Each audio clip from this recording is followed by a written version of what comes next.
What's going on, everybody? This is Brian Mazique, aka Unique Mazique. I'm the hardest working man in sports and gaming, and this is Heavy Presents I'm Just Saying with Brian Mazique.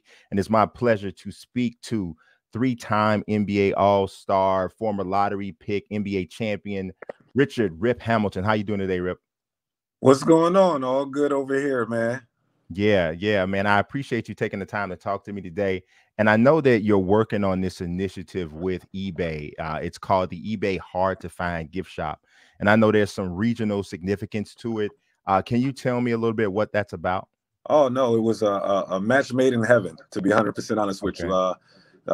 When eBay approached me with the Hard-to-Find, showcasing some of the most limited shoes all across the world, I was all in. And the reason why is because I've been with Brian Jordan my whole entire career.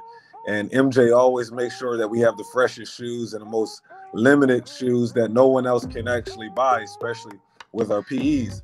So when they brought it to my attention, it was like, hey, you know what? We're trying to create something in your hometown, Detroit, Michigan, which has been a big part of my heart.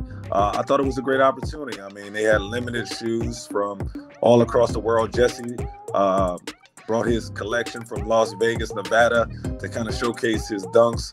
So I just thought it was a great partnership. And, with the holidays coming around and people in Michigan, and, ever since COVID, certain gifts are hard to get, especially with manufacturers, companies, and stuff like that being shut down. So this was something special that I felt as though that I wanted to be a part of. Yeah, it sounds really dope. It's almost kind of like a scavenger hunt, kind of interactive sort of a thing for consumers to participate in. And I do know that you are quite the sneakerhead. There's another dude in the NBA right now who is quite the sneakerhead, PJ Tucker. So if you had to compare your collection to what you think PJ's got, is he fading you on the shoe collection, or you got him? Man, listen, PJ's collection is absolutely insane. And I've been knowing PJ since his rookie year in the NBA. And PJ's always had a love and passion for sneakers. He was a guy that would reach out to me all the time, like, yo, Rip, I need a pair of your PEs. I need a pair of your PEs. I want to add that in my collection before the whole social media effect with him being able to put out there what's he getting and stuff like that. If you're talking about just Jordans, he can't beat me, but PJ got Nikes. He got all shoes all across the board. So he has definitely probably have the premier sneaker collection in the world. Yeah. I would have. I mean, just looking at him on Instagram, you're like, man, it's serious out here. So, but let's talk, man. During your career, I was always in awe of your conditioning. Not everybody can play that style, constant moving off the ball, running off screens, using your frame to your advantage. What are some of the guys, or who are some of the guys right now who you think are using a similar style or frame to their advantage? Oh man, the one guy I pay close attention to is Klay Thompson. His style of play, moving without the ball, him and Steph Curry, using screens. I mean, both guys got unlimited range on their jump shot. I was the guy that really mastered the mid-range jump shot. These guys pull up 4 or 5 feet from the three-point line. These guys are higher snipers. But I love watching them two guys, just the way they approach the game, how they use their teammates to get open shots. Love watching DeMar DeRozan and Bradley Beal, guys that kind of, I tell people the mid-range is a lost art, but if you watch the playoffs, every guy is shooting at. Any guy that ever won a championship, you watch how the game goes, especially late in games. You've seen Devin Booker have success in the playoffs. He's another guy that I admire watching. But if I had to say 5 guys, they will be the 5 guys. Yeah, man. I'm born and raised in Chicago. The Bulls are my current beat. That's how I'm a beat writer for the Bulls. So getting the opportunity to watch DeRozan up close every day, man, he's just like a mid-range maestro as well. So I definitely understand that reference for sure. But now you mentioned Mike earlier, of course. So let's go back to very early in your career, playing with Mike and playing for Mike with the Wizards. Can you describe the positives and maybe even some potential negative aspects of playing with a legend and even somebody like he was a former owner of the team. So how was that like?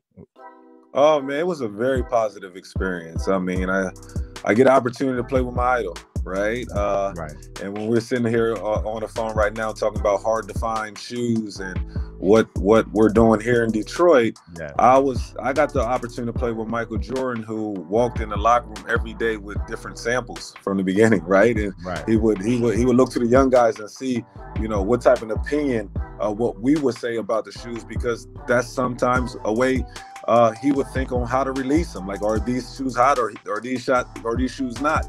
Because he was a little older than us and we were 19, 20 years old. But on the basketball court, I mean, listen, when you got an opportunity to learn from the GOAT, and the GOAT plays your position at the 2, right? That's the same position as me. It was the greatest experience of all time. I mean, I was able to pick his brain each and every day. I seen how he attacked the game. He was one of the guys that really validated my medium range jump shot.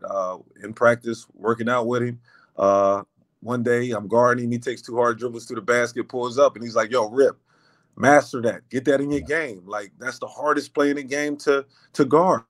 So them type of experiences, like, I mean, like, it's no better. I mean, when people say negative impact, the only negative impact that I would say is hey, you don't want to let him down.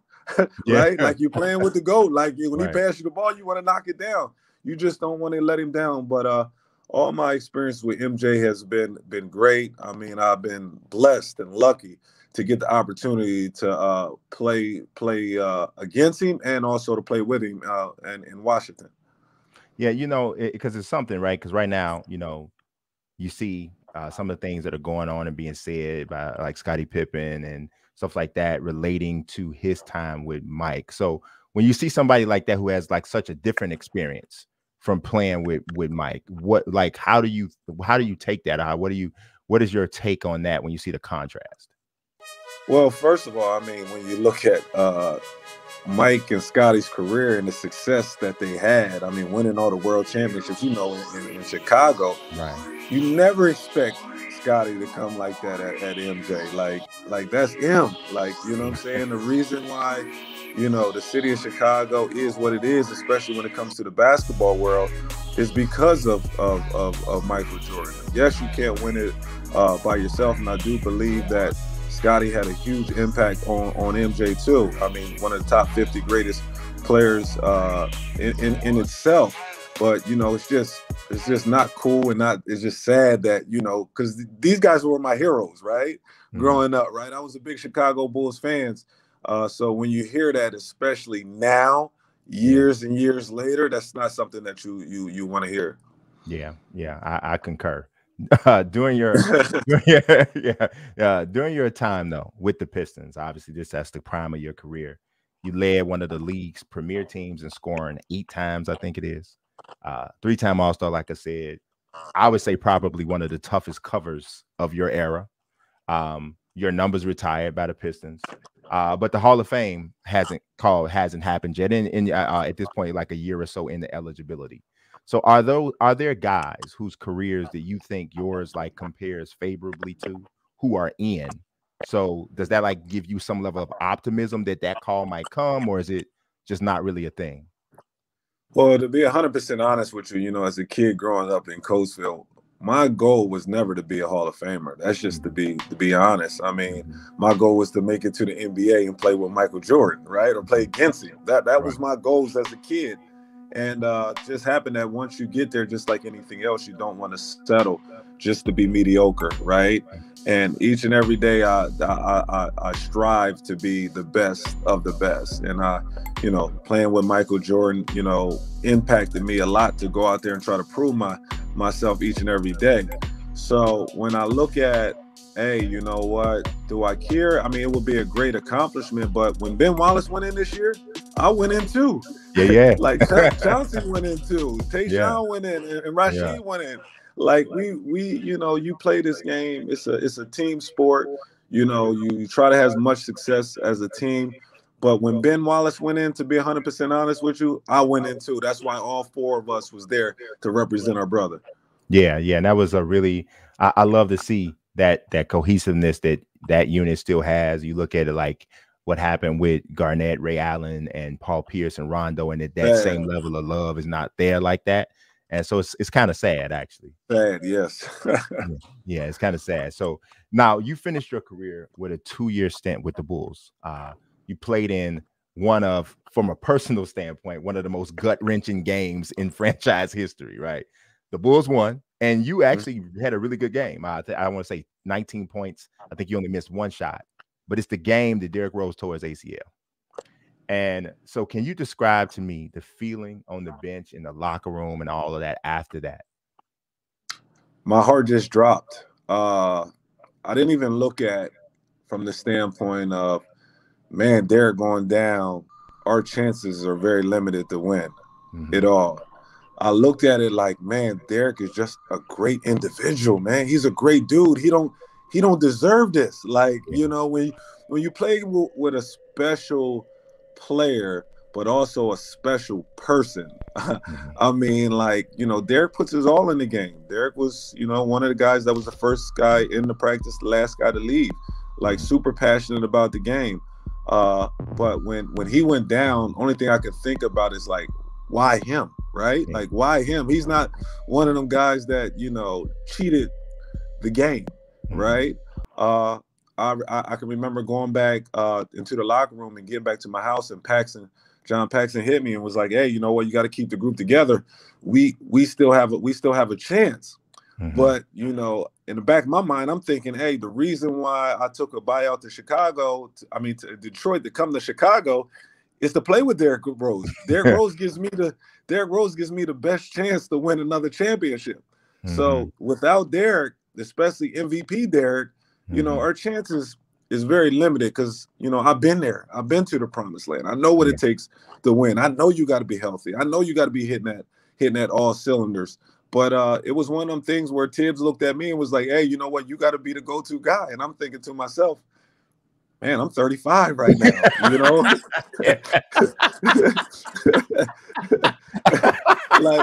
like my best years is behind me. Like, you know, like, even though mentally I think I could do it, but my body, you know, I had a lot of miles on my body. So, you know, I felt as though, like, if Derrick was healthy, I think we get a chance to win a championship. I think we're coming out the East. We're fighting with Miami, with the great team that they have to get there. I felt the same way. I felt the same way. So last question. Do you wonder why Rose, Joakim, Boozer, and Dang were even in the game at that point? Like, Bulls were up 12, minute 10 seconds left. And it wasn't even nobody at the scores table. Yeah. Do you ever wonder why that was? He to be honest with you, he shouldn't have been in the game. He shouldn't. I mean, when you look at it, right, and especially, you know, I won in Detroit, right, and we always understood if we do our job in the first 3 quarters, we can rest, right? Because we all know that, you know, in order to win a championship, you got to be healthy, right? You got to be prepared, you know, and you got to try to get as much rest as possible. Right, that's the number one. Like, especially when you we're number 1 seed. If we put Philly out the game early, it's time to bring guys to the bench. So I do believe that Derrick should have been on the bench at that time. Why is he in the game? I mean, I was scratching my head just like everybody else in the city of Chicago was scratching his head. There's no reason why none of them guys should have been in the game, because when you looked at our team, right? Just looked at our team. We had a great bench too. Bench mom. We had a great bench. We had a great bench, right? So it's no way Derrick should have been on the floor. If Kyle Korver and Ronnie Brewer can't hold a 12-point lead for 70 seconds, I don't know what's gonna happen. Yes. Man. So, man, I really appreciate this opportunity to speak to you, talk a little bit about Bulls, Pistons, Wizards history with somebody who has a basketball resume that not many people can compare to. So it was my pleasure to speak to you. I appreciate you.